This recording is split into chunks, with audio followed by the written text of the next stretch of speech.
All right. Hi, everyone. My name is Dawnette Palmore, co-host here on the Kornelia Stephanie show, the Millionaire Imprint Women segment. Today, our amazing host is not here. She is going to be dearly missed, and I'm going to do my best to fill her shoes. I have some very special guests today. They're actually former clients of mine, and one of them is actually a fellow financial coach. Before I introduce them, I want to talk a little bit about the topic today. The title I gave it is Debt is a Thief. And what do I mean by that? So we've been so conditioned that debt is just a way of life.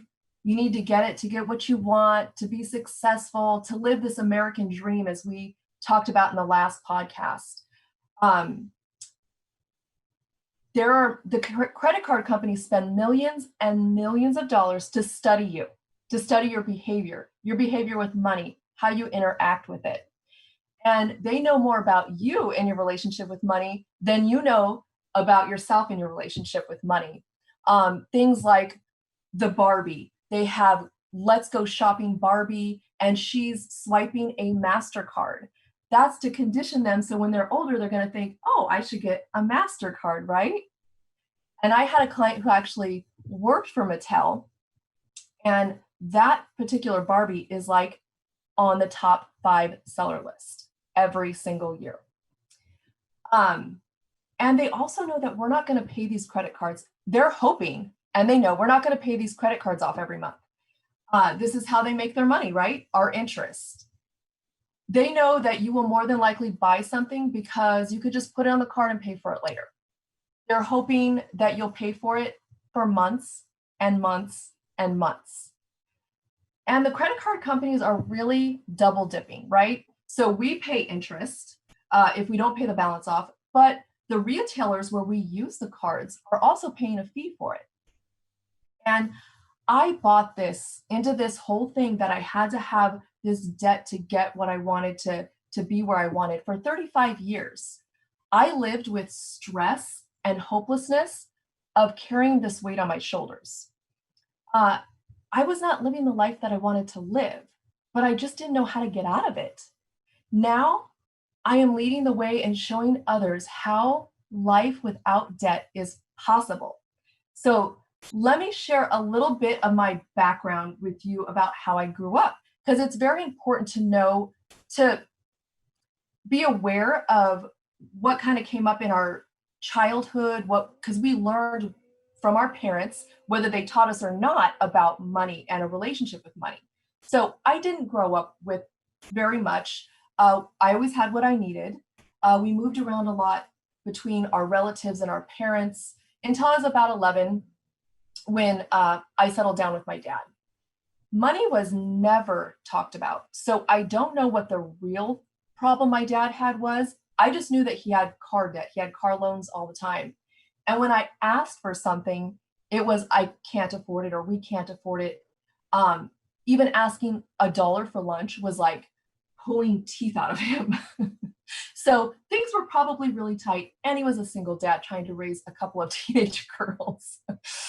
When I became an adult, I didn't want to hear that word. I didn't want to say I couldn't afford something. And I didn't want to tell my children that I couldn't afford something, or that they couldn't enjoy life because we couldn't afford something. This also brings tension between you and your significant other, right? So 7 years ago, I got tired of being in debt, not being able to save, living paycheck to paycheck, right? 80% of Americans are living paycheck to paycheck. I wanted to have peace and not fight about whether we could afford something or not, if we were going to be able to pay the mortgage and still have that birthday party. I just didn't want to have that stress anymore. We were about $52,000 in consumer debt at this time. And that was after we had dug ourselves out several times. And at that point, my why was just let's just get out of debt and start saving for retirement, because we've been our small business owners for over 20 years. So no one is funding our retirement. We have to do it ourselves, right? As I began to pay off my debt, save, and figure out how to still enjoy life, because that's important, right? We still want to enjoy our lives. A lot of times people hear, oh no, she's going to want me to just have no life. I'm going to have to eat top ramen and just pay off all this debt. And that's not what it's about. We have to enjoy life. It brought me this peace of mind and this hope. And I realized I needed to share this information with my children, which is why you guys have heard them come on and talk about their journey and what it's been like for them as well. And if you haven't listened to it, go back to the last 3 podcasts because they're all on there. This began to change the way that I thought about money. It was no longer I can't afford, but how can I afford? And I realized that I had the power to make an impact, not just on the next generation, but generations to come. See, I took back the control of not just my money, but my life. And that really lit a fire in me. And I began to reshape my why. And I haven't left behind, I still have my mortgage to pay off, but I am consumer debt free, which is absolutely empowering and so much peace. And I just can't even explain what that feeling is like. So I'm still doing those things, but my why has become something bigger than myself. It has become to have an impact on generations that will come after me, to break the chains of generational debt. The mindset that in order to get ahead in this world, we have to have debt.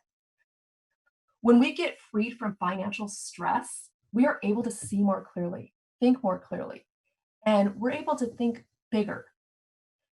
Now, I believe that if I continued with debt, the 7 years ago when I started this journey, I would be stressed, still trying to figure out how to stop living paycheck to paycheck, arguing with my husband about what we can and cannot afford. In fact, about 4 years ago, we had to close down one of our businesses. That was our bread and butter company. And we went from, in a 9-month period, our income was cut by 95%. That's pretty scary, right? 95% your bread and butter is cut. At that point, we had paid off almost all of our debt. We had about $7,000 left, but we had been budgeting and we had been saving, and we probably would have lost our house and had to file bankruptcy if my husband had not gotten a job, if we had not been budgeting, and we had not been paying all of our debt down. It would not have covered our basic living expenses. So how is debt a thief? It steals our peace of mind. It steals our dreams, and it steals our future, because we're working and living to make that payment instead of living a life and a purpose. So there is such a mindset shift when we gain control of our money. And I want to get to that with my guest today. So my first guest, well, they're all on. So Tina Murphy, she is a fellow financial coach. Becca Key, I've known her for a very long time. She's a sweet girl. And then Cameron Mason, who is a former client of mine as well. So Tina, do you have anything to add to what I just said? Yeah, I think that I do want to add though, I was also one of your clients, so she did kind of forget about that part. I found that with my journey in credit is that I was utilizing it and then not paying attention to what I was spending and why I was spending. Because for me, a lot of my spending was based around the fact that I was a widow and had lost my husband. So I was using credit card spending to just make myself feel so much better. And I remember when I started working with you, you were like, okay, we want to stop using credit cards because, you're not really paying attention. And I was like, yeah, uh-huh. And I mean, I was digging in my heels. I was like, whatever. And I did have some reasons why I didn't want to use cash, but I have in the last several months, even after working with Dawnette, switched over to using just my debit card because I was just spending too much and not paying attention to what I was doing and why I was doing it. So it was taking away things from my future because I was using things that were, instead of putting money in my retirement, I was, sitting there doing, spending it now, and I wasn't being purposeful with my money. So I definitely see, even if you are paying it off every month or not paying it off every month, it's just taking away from things for later and not being more intentional with your spending. Right. That is exactly right. We're going to be taking a break in about a minute, but I just want you guys to come on and say hi real quick, and just maybe say who you are, where you're from, what you do, and how we met. So Becca, you want to start? Hi, my name is Rebecca Key. I met Dawnette when I was in second grade, so a very long time ago. I'm a live-in nanny right now, and I'm going to be an ultrasound sonographer. So I'm about to graduate school at the end of this year. Awesome. Cameron? My name is Cameron Mason. I was born and raised in Columbus, Georgia, and I currently live out in Los Angeles, California. It's beautiful out here. I am currently working for a lighting agency where I do sales for selling commercial industrial lights. Recent graduate of Indiana University. And I met Dawnette about a year ago through my dad. Yeah. That was pretty cool. So we're going to take a break, and then we come back. We're going to dig into their stories and hear how their lives have transformed through changing their mindset with money, changing their relationship with money, and getting out of debt.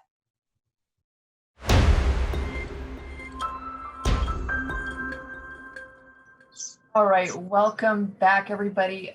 We are here talking about how debt is a thief. And I have three special guests here with me who are all former clients of mine. And one is also a fellow financial coach, Tina Murphy, Cameron Mason, and Becca Key. Welcome back, you guys. So I wanted to really dig into your guys' stories and what did any of my story resonate with any of you? Did you guys maybe connect with any of it? Do you find any of it true for you? Yeah, I think the part where you're talking about how it was important for you to change your life and not have to give your kids the same answers as your dad gave you. I don't have any kids, but for my future, I want to be stable and financial and able to give what I can wholly and not out of debt. I think that was a big decision in me becoming debt free. Yeah, and when we hear yours, Becca's got a cool story too, and I can't wait for everybody to hear it. Anybody else, did that resonate with you or speak to you? Yeah, I think that I find it really important that I want my kids to understand the importance of money and be able to utilize it, but also limit themselves. And so there's definitely been some things that I have done with my kids so they can see that there is a limit. And as a mom, it is hard to say no to our kids. And I don't want it to be like a negative no, but actually my kids understand like why. So like, even for me, if I'm like, no, that's not our goal, like, or having them be a part of achieving their own goals with their own money. So. Yes, I agree. It is hard to say no to our children. Yeah, and I definitely resonated with it as well. Coming from a family, especially, that are just like so consumer minded. We're always about buying clothes. Who has the best fit on. Real competitive when it comes to that. But growing up, we had a number of times where we went bankrupt. A couple businesses fell through. So being more sort of like a mini adult as a kid, I kind of steered away from asking for things that I knew we weren't going to need, or I knew I absolutely didn't need to have it, so on and so forth. That's awesome that you kind of picked up on that early. And you're like, well, I probably don't need that. And I kind of see what's happening and I don't want to participate in that. Because I'm sure you felt the stress, right, of all that stuff happening. Kind of, sort of. My dad did a really good job of hiding it from everyone. Not even my mom knew what was going on. So, yeah. Okay. And that I see that happens a lot. Um, the men just take on this huge burden because they want to provide for their families, obviously, right? But they're taking it on and they're not, there's no communication about money. And when there is, it's usually a fight because nobody's talking about it, but they hide it. And then I know that among men, suicide is really, really high because of financial stress and things like that, because they don't talk about it. And I always say in my shows, if you guys have listened, sex and money are two things we need to talk about in our households because it's so important. Money isn't dirty, and we're going to make mistakes, and that's okay. And I think we also need to allow our kids, our family, our acquaintances, whatever, to make mistakes and let them know that's okay. Sometimes it gets blasted. Oh no, we made a mistake, and it's like, how dare you make a mistake? But how else are we going to learn if we're not making a mistake and someone to guide us to show us the right way? I made tons and tons of mistakes, and that's why I'm here today. Not because I figured it all out and I did it all perfectly, but because I made a ton of mistakes. And yeah, I did beat myself up for a little while, but I finally said, you know what? I'm not perfect. Let's figure out how to do it. And in that, I found my passion and my purpose to help people and pick them up and let them know that it's okay to make mistakes as well. So, the beginning, I talked about what I learned about money growing up. Do you guys want to share a little bit about what you learned, what you saw or didn't see, and how you think that affected you as an adult? So for me, my dad was the one that managed all of our money. I know that my mom worked, but I don't know. I didn't really see my mom, managing it. She was the one that we would go to go shopping with or whatever. And so I've realized, like, I've even started doing some digging into my own money beliefs, and that I believe that the guy's supposed to be making the money and the women are supposed to be spending the money. And when I realized that, I was like, whoa, I didn't even know that I realized that. And I think that when I became, like, my husband, my late husband, he was making more money than I was, and he made it. And I had a job, I was a teacher, but I didn't really think anything about it. And then when I became a widow and started dating again, one of my top criteria was that I needed a guy that had money and that made money so that I didn't have to worry about it. And I'm like, what? Wow.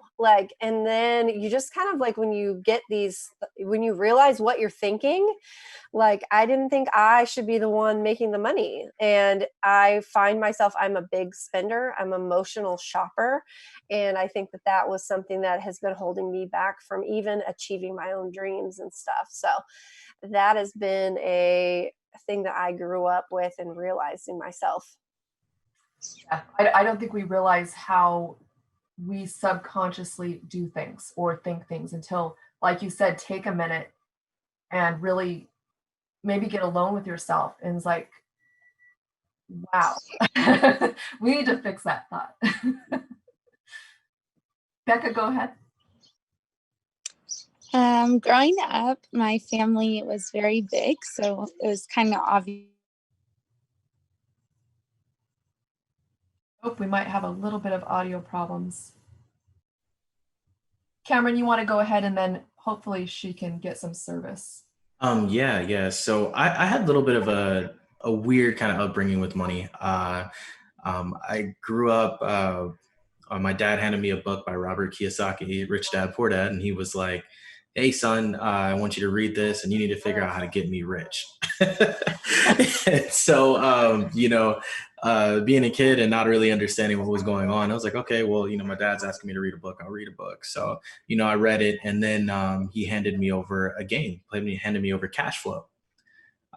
So then I realized, as I got a little bit older, how it really changed the way I thought about money, because I was treating money with like more like it was a game and less with taking it serious and really thinking about my future and making different decisions that were really gonna, you know, improve my wealth building.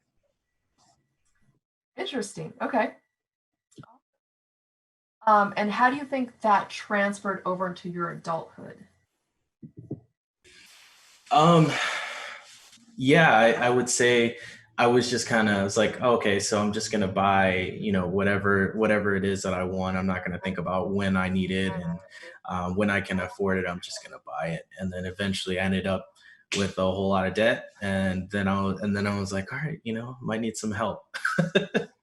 It's weird how it just kind of almost happens overnight. Like we wake up and say, what happened? Where did all this come from?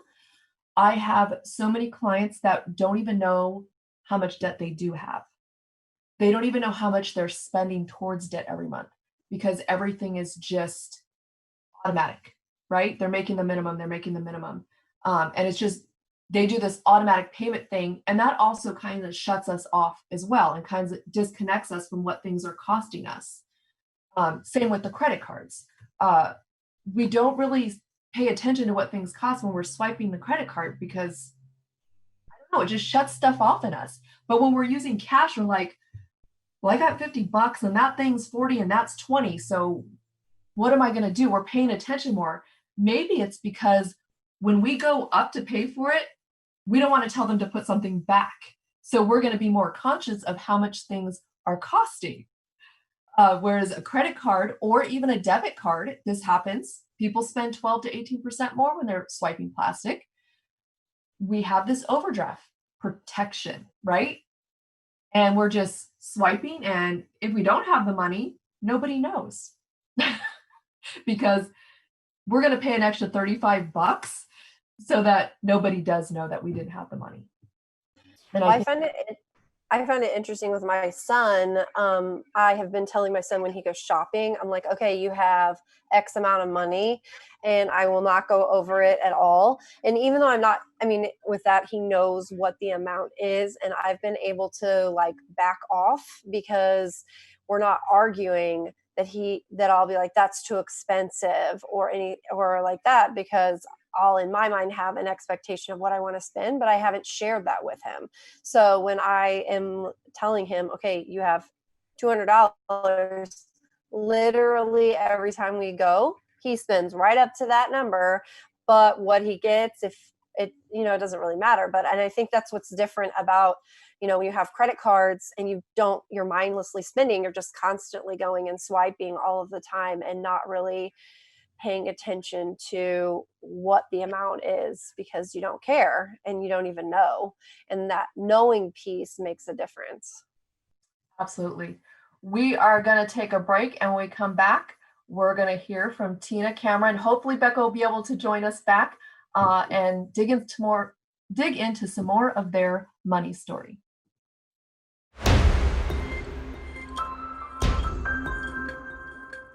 I'm here with Tina, Cameron, and Becca. We are talking about how debt is a thief. And I know Becca's phone is giving her a little bit of issues, but I want her to get her story in about what she learned about money growing up and how that has affected her as an adult. Yeah, so growing up, I kind of knew we always had struggles with money. I'm one of 5 kids, so my parents had a lot on their plate to deal with. It did cause like a lot of trials between my parents, but my mom was a stay-at-home mom for 20 years and went back to work now. So things got better with that, but I kind of just overall decided that I wasn't going to let my future be that way. And I wanted to be a curve in the family when it comes to finances. So I'm getting there. It started off rocky, but I know I'm going to be a good example to my siblings after what we grew up with. Yeah, you definitely are. And remember, it's about progress, not perfection, right? We're on a journey. So how do you think that affected you as an adult?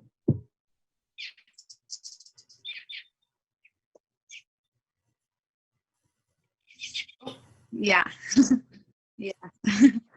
You got a youth As an broke. adult, it affected me because I didn't really have the tools I feel like I needed to, when it came to buying a car and getting, I didn't have the tools I felt like I then wasn't given the tools. So it was a lot of trial and error when it came to purchases and finances, for sure. Yeah, so you were trying to figure it out by yourself, right? Mm-hmm. Yeah. Okay, I can totally resonate with that. So what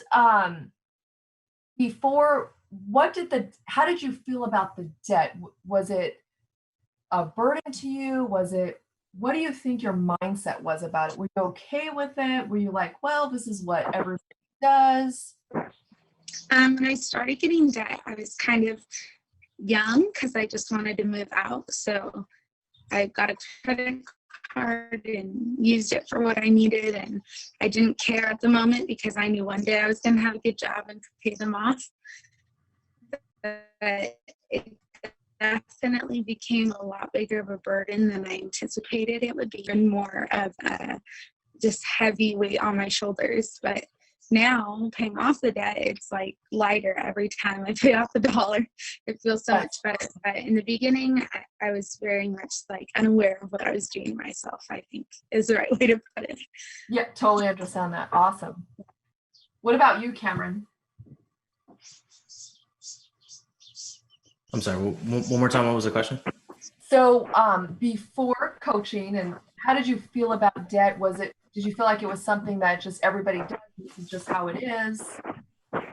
Yeah, I definitely didn't take debt very seriously at the start. I knew, obviously I didn't want to be in debt.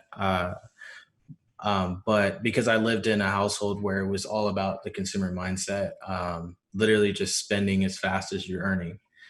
So I was spending money from my debit card. When that hit zero, I was already buying stuff on my credit card, and I was like, "Oh, I can just pay that off from next week's paycheck or whatever." And then that basically what's happening is I'm just stacking on more debt, and then I'm slowly chipping away at it because I'm not thinking about what I need for the following week. So after talking with you, definitely assisted me in trying to figure out how I should really be thinking about money and how I should be managing my debt, and not having debt at all. It's actually a wonderful thing.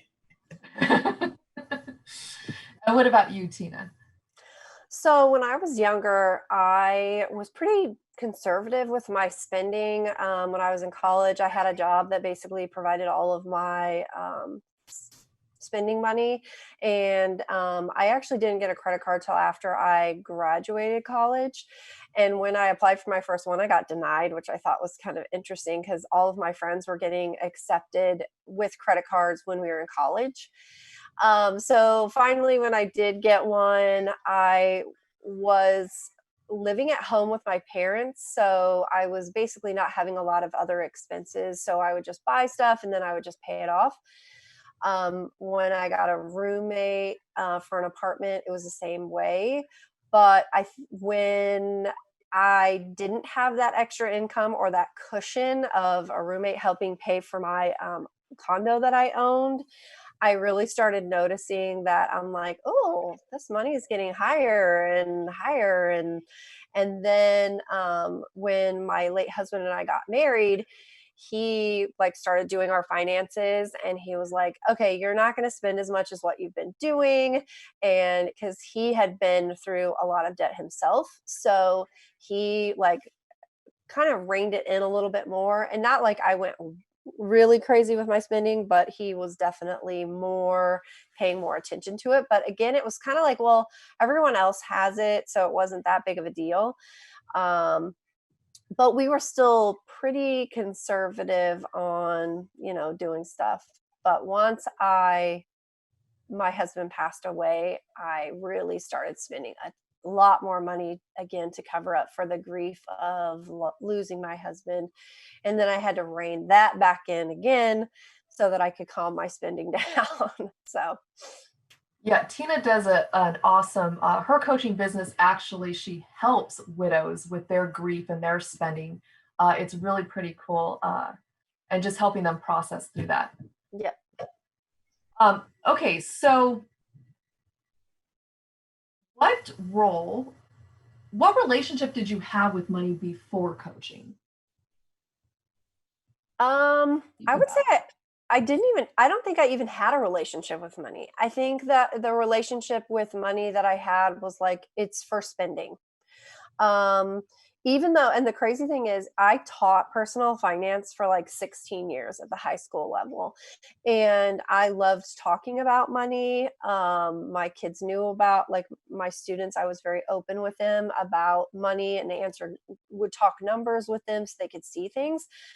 But I don't really think I had much of a relationship with it. I didn't really appreciate it. It was like it comes in and it goes out. And, you know, my husband would get paid. I got paid once a month, and my late husband got paid every 2 weeks. And so the Fridays that he got paid, it was like, okay, let's go have some fun. And then the second week, he was like, we're on beans and rice and beans. And I'm like, oh.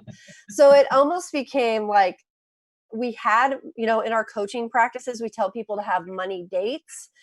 And so have a relationship with their money. But to me, like, we were having them, but they were negative. It was like this, okay, now we have it, now we don't. Now we have it, now, so I didn't like our money dates. I'm like, please just leave me alone with it. Just go take care of it. And so even though I taught it, I didn't really like to be involved in it as much. So Very interesting. What about you, Becca? My relationship with money. I knew I needed it, and I got my first job at 17 because I knew to drive, to do anything, I needed money, and that wasn't going to come from anybody else. So once I realized that, I started earning money. And in the beginning, I think I was like, okay, this much for car insurance, this much. So, but I definitely liked earning it because, I work hard at whatever I do, and I became a manager at 18 and things like that. So I always felt like I worked hard for this money, like I should use it for things on myself, because growing up, it was like hand-me-downs and grilled cheese for dinner.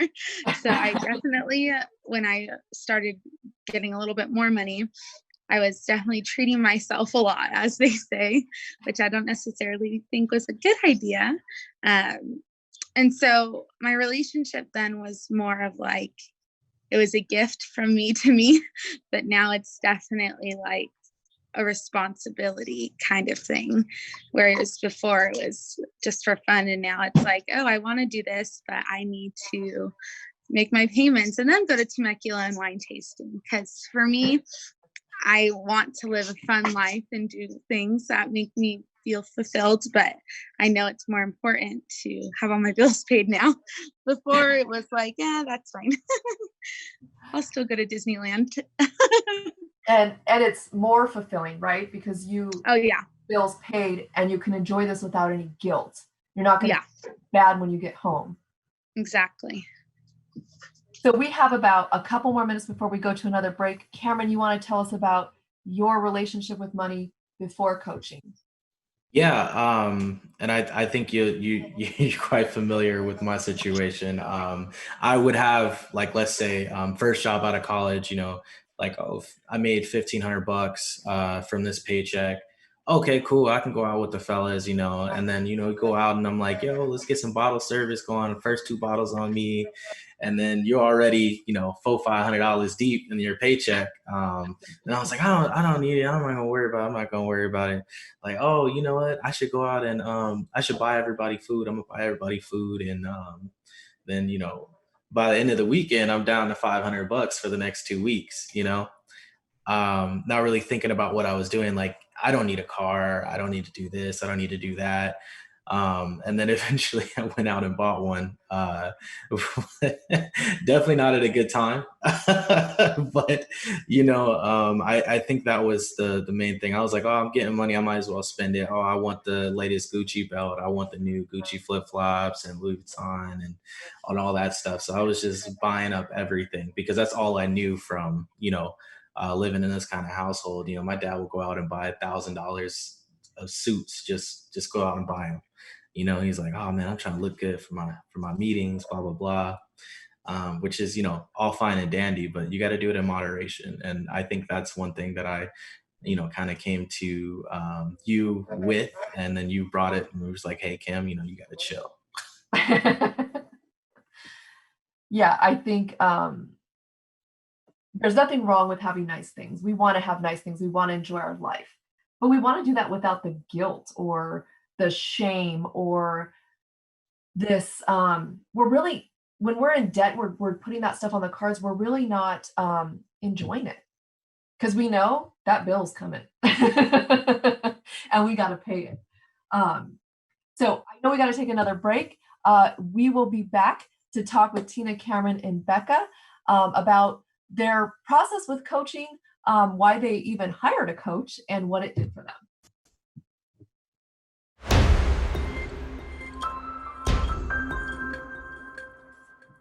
Welcome back, everybody. I am here with my three guests, Tina, Cameron, and Becca, and we are talking about how they grew up thinking about money, their relationship with money, and how that has affected them as they went through the different stages in their life. And so now I want to talk about, why did you hire a coach?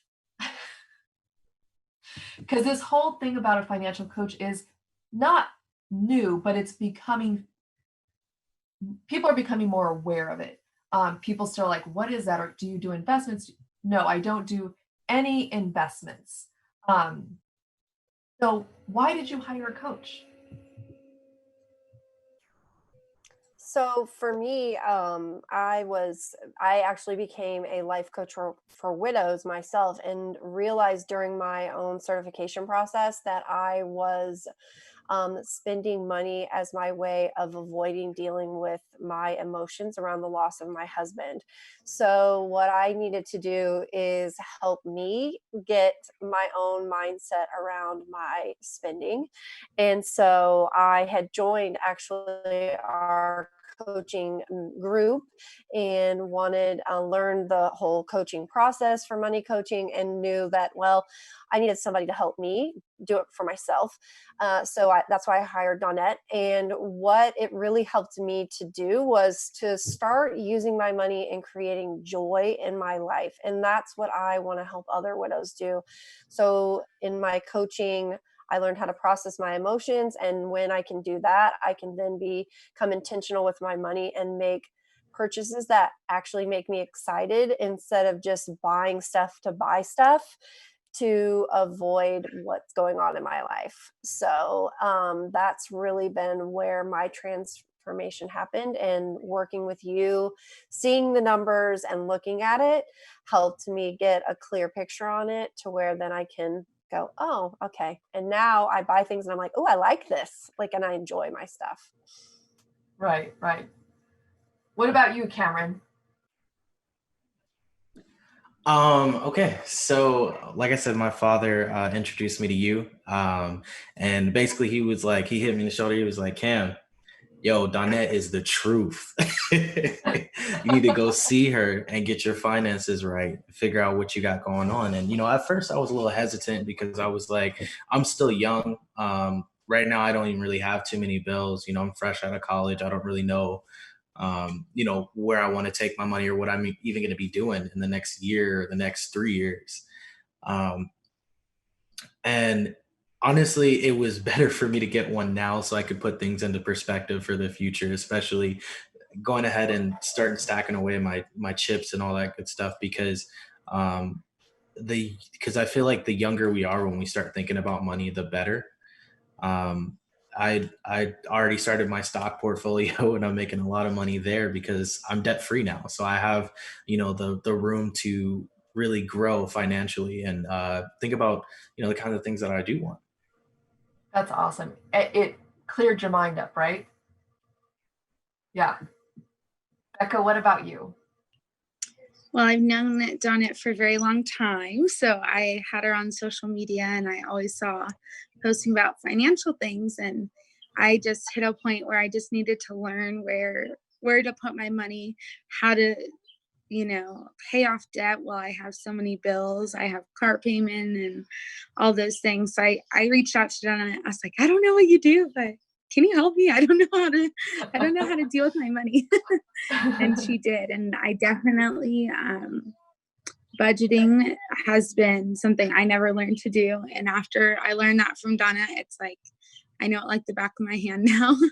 I do it all the time. And the biggest thing I learned with her is you can't spend money you don't have, and you have to know where your money goes. So that was very important for me to learn. And now I feel like I'm a rock star at it. Well, I think you are, because when I asked you if you'd be on the podcast, you were so excited sharing your story with me. So do you want to share that? Yeah, so I was working with Dawnette for a while, and our plan was kind of for me to just pay my minimums on my credit cards. And once I graduated and started making money, that I was going to start tackling my debt more. Well, in the last few months, I've had the opportunity to pay off 2 of my credit cards and to refinance my car, which is like the biggest victory for me, for sure. So I was very excited to share that with her. That is so awesome. Oh my gosh. Yeah. And you also have a debt-free date, right? Yes, I'll be debt-free October 30th or something like that. Awesome. So, oh my gosh. Yeah. That is very happy. And how does that feel? Yeah. It feels good. Not even, I'm not all the way done yet, but it just feels so amazing, like having that progress and knowing that I will be debt-free, and not only getting debt-free, but staying that way, I think is going to be the best feeling. Right. Because at the beginning, when we first started working together, it's like a debt-free date wasn't even in your mind. Like it was like almost impossible, right? Yeah. You're thinking, how am I going to get myself out of this? Right. It was not going to happen. It wasn't going to happen this year. And now it is. So, and that's just, I know, so definitely exciting to know. This is the date I'm not going to have debt anymore. Not only am I not going to have debt, but you also made the choice not to go back. Which is definitely. That's so awesome. I love it. And I'm so excited. Is debt free. How does that feel? Fantastic. It's just amazing. It really is an amazing feeling, because I can really do other stuff with my money now, which is awesome. Not just, pay for the essentials, not just pay off the bills. It's not just for that. It's also for me using that money to start making more money. Like I said, especially with the stock portfolio, I'm really hustling, especially, obviously with the whole COVID-19 situation. A lot of stocks are down, which is a great time to invest, especially for someone my age. So I'm looking forward to, reaping the rewards in the next couple of years. That is so awesome. So I cannot believe that we're almost at the end of this hour. We got about 2.5 more minutes. So I want to ask you guys, what piece of advice do you have for those that are on the edge about coaching? And what advice do you just have for the listeners? What kind of advice can you give them? Maybe something they can do today, take away, something about your journey, something you've learned. My advice is just do it. Just do it. It definitely is an eye-opener, regardless of how deep you are into debt. It's better to know just your end date and when you will get everything done with, instead of just sitting on it any longer. It's very refreshing to have a plan, I believe. And my advice is just know where your money is going and budget. Cameron, what about you? Yeah, get one. Would be what I would say. And one kind of takeaway that I would say is, make sure you put a name to every single dollar. And fellas, make sure to pull out all your money in cash and really put them in envelopes. It really helps. Awesome. And what about you, Tina?